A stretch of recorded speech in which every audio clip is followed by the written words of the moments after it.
Simply yummy, simply healthy. Red lapu-lapu fish with ampalaya. Wow! Sa itsura pa lang, ang sarap-sarap na ng lapu-lapu fish natin. So ayan, dahil meron tayong ampalaya, ito pong ihalo natin sa ating lapu-lapu fish. Paksiwin po natin.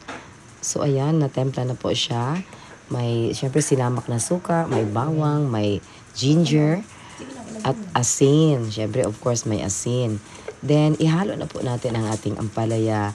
Ganyan po ang pag-slice na gusto ko.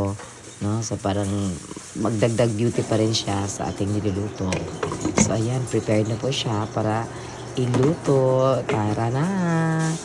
So, ayan, kumukulo na po at langhap na langhap ko ang sarap ng asin ng sinamak. Yan! Oh my God, ang sarap-sarap talaga, friends. Gusto ko talaga yung ampalaya na ihalo sa pinaksiw.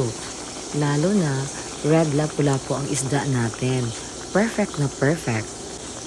So, konting kulo pa, at least 2 more minutes. So, this time, tikman na po natin. Yan. Tikman natin.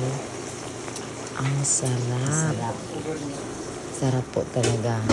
Yung asim ng suka at saka yung manamis-namis na lasa ng fish, ng lapu-lapu fish, sobrang sarap po. Tararan! Ang ganda-ganda ng ating putahe ngayon. Thank you for watching.